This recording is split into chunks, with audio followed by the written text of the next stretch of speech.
GFC TV. salaamaaleykum am internet GFC TV man la waa seen sister Lach tey ñu ñëwaat seen émission sunu chef ñëw fii si Wakaam si école ICRA école de formation hôtellerie restauration cuisine ñu ñëwoon fii ICRA ñoo xool si sunu élèves bi nan la ñuy defee seen formation ni ma leen ko waxee woon laa leen koy defalee école de formation bu nekk dinañ fa dem xool xale yi nan la ñuy jàngee seen formation yi cuisine hôtellerie ak restauration ñu xool leen lañ koy doxalee incha allah topp leen ma laay.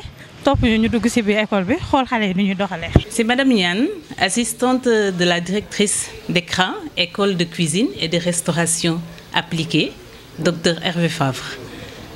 ICRA a démarré en 2005 et a été inaugurée en 2006.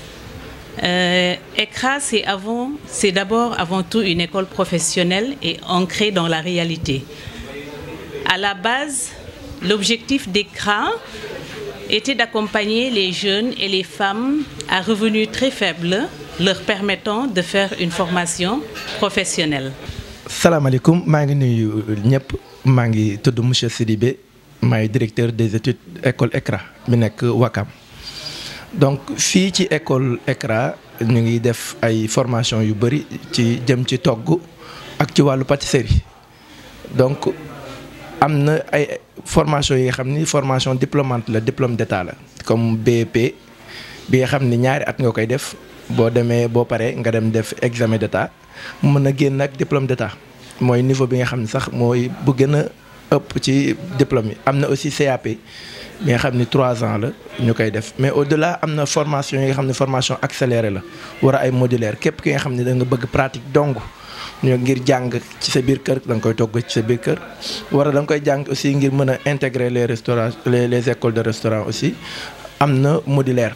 La directrice, Madame Dour, en collaboration avec une association suisse dénommée Go Sénégal, ont permis à des centaines de jeunes d'être boursiers et de pouvoir réaliser leurs rêves. Nous pouvons dire que ICRA aujourd'hui a des partenaires. Mais au-delà de ça aussi am na yeneen type de formation yi nga xam ne mooy service salle muy pâtisserie aussi spécialisation muy 3 mois jëm 6 mois ba 1 an jëm 2 ans yooyu yëpp formation yëpp am na fii ci école bi nga xam ne mooy école ICRA Wakaam donc ci wàllu formation yi aussi li ñu ci mën a wax rek mooy qualité surtout formateurs yi fi nekk ñi nga xam ni ñu am xam-xam la te yàgg ci métier bi daanaka jàngalee fu nekk ci école bi aussi di fi jàngale donc boo leen fi ñëwee lépp li nga xam ne moom mooy xam-xam bi ngeen wutu ci nan la ñuy defaree ganaar gi nan lañ koy cuwee sauce yi yan type de sauce nga war a mën a am déco bi nan la ñu war a mën a déco ba ci orné donc dina baax lool nga di nga ko fi jàng gis ko fi ba ëllëg mën nga ubbi sa entreprise mën a def sa service traiteur mën a dresser sa biir kër.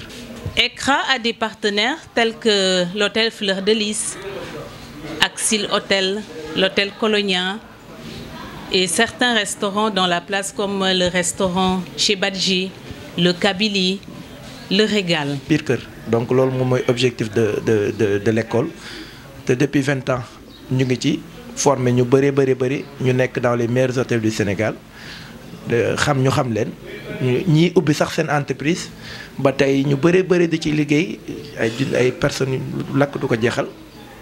donc loolu moom mooy ICRA c'est une famille c'est une formation de qualité ICRA njëriñ askan bi la te boobu ba léegi mu ciy taxaw. ñu ngi toujours seen émission sunu chef ñëw fii si école ICRA ñu toog ak chef Ed mon chef Ed mën na def. ça va très bien toujours en forme. waaw ça se voit. Ouais. Donc là nous sommes c'est chef Edmond Diatta, professeur des écoles de formation en hôtellerie. C'est de cuisine. Là, nous sommes à ICRA, école de formation des métiers de la cuisine. Aujourd'hui, nous avons réalisé 3 recettes, une entrée, une suite et un plat de dessert. Là, nous avons la crudité variée.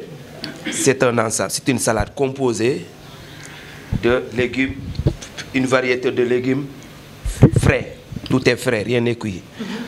Assaisonné d'une mayonnaise et d'une vinaigrette, sauce vinaigrette.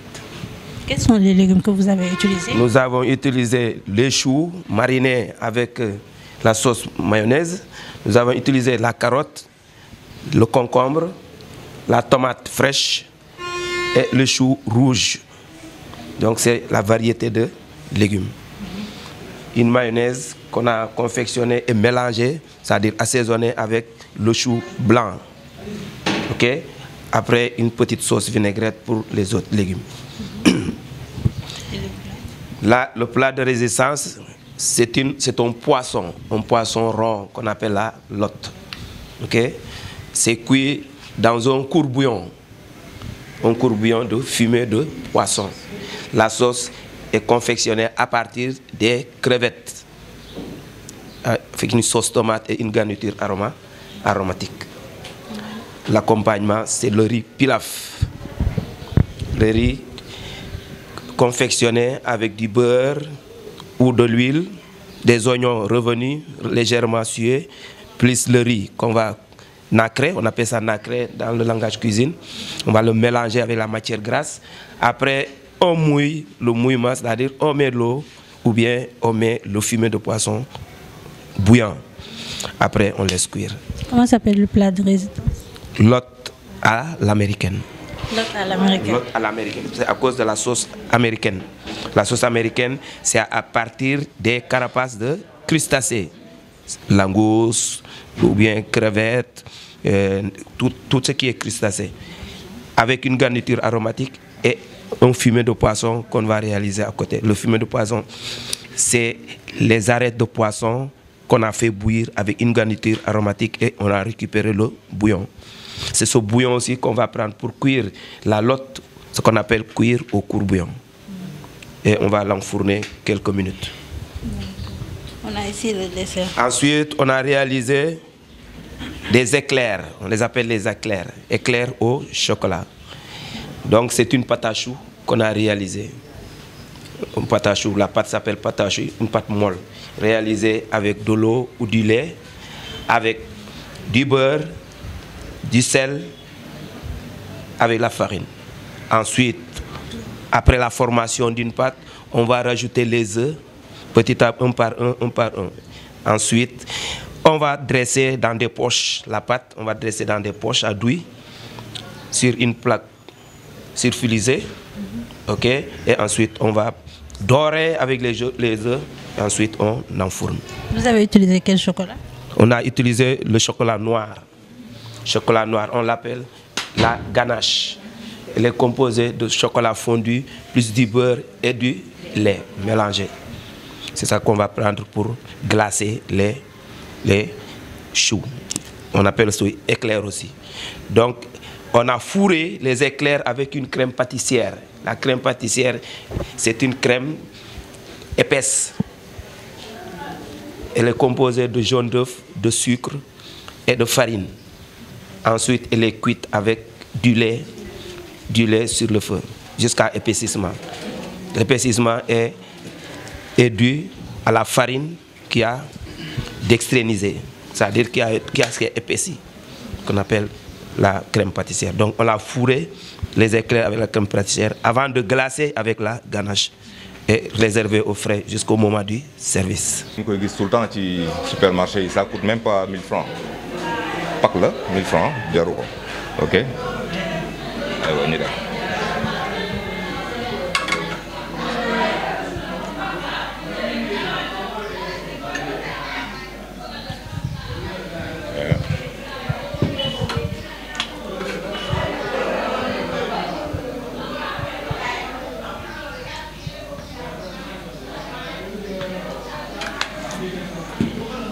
Le but, moi, créer un jeu de couleurs.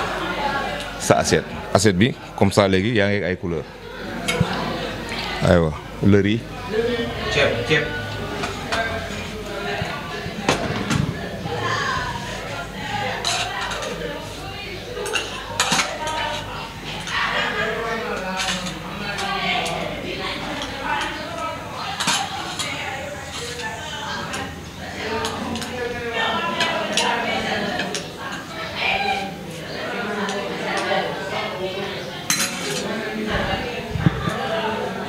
espace bi da ngeen koy bàyyi parce que lii c'est déjà dafay feesal plate quoi.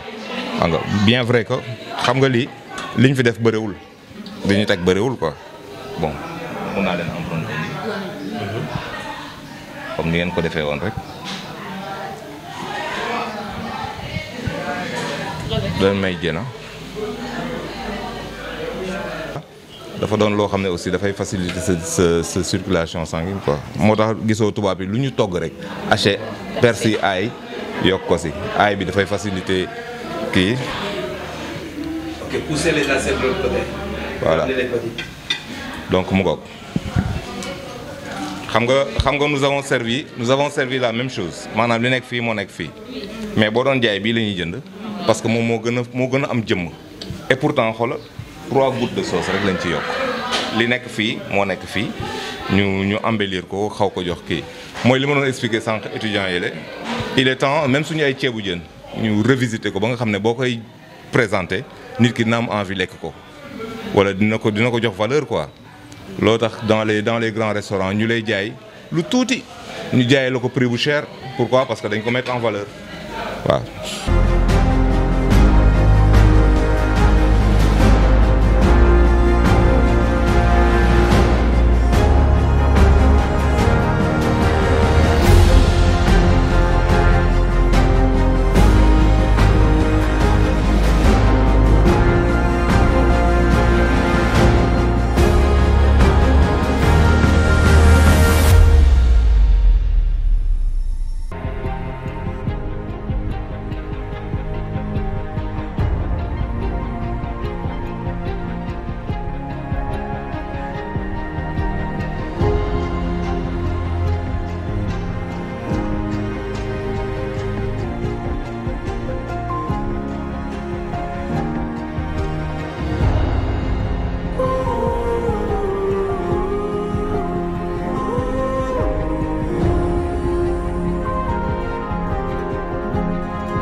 waaw pour toute information mën ngeen a woote ci numéro bi nga xam ne moom mooy 78 010 03 01 boo leen wootee dañ leen jox information yi nga xam ne yëpp moom ngeen soxla ci école bi képp ki nga xam ne aussi bëgg nga li ngay muy cuisine muy pâtisserie bi muy ba ci boulangerie bëgg nga ko jàng je vous conseille que ngeen ñëw ci école bi di ngeen fi wut di ngeen ko am ñu ngi situé wu comme ni ma ko waxee cité avion Wakam daanaka boo ñëwee ba cité avion rek boo laajtee boo wootee dañu la jël si sur place ñu ngi ci tali bi. ñu ngi remercier waa GFC mi nga xam ne moo ñooñu may opportunité bi ñëw ci école bi ñu dalal leen ci jàmm di remercier Soxna Aïda ndax lu ñu wax rek télé askan bi la moo leen ñor te askan bi lañ fi taxawal ñu nga xam ni lu may faral wax rek ñoom ñooy bëtu ñi nëbb ñoo koy feeñal di leen jaajëfal bu baax di leen sant di leen gërëm di sant bu baax liggéey bi ngeen def jërë ngeen jëf. ñooy woon seen émission sunu pâtissier nekkoon fii si école ICRA Wakam ñëw ku gis tey jii ñi nga xamante ne ñoo nekk sama ginnaaw sama élèves yu ñaawul yi macha allah élèves yi nga xamante ne ñu am ambition xale yu am ambition macha allah parce que jamono ji ñu toll liggéey yombul liggéey jafe na surtout nga bëgg dara te ku bëgg dara def dara te ñii ku leen gis xam ne bëgg nañ dara te ñi ngi def dara naan leen dem leen ngeen xooli école yu baax yi ngeen def seeni formation ngeen topp ma dinaa leen wëral école yu baax yëpp yi nga xamante ne dañuy def formation hôtellerie cuisine sur votre chaîne de la GFC TV avec votre Sister Dash. GFC TV.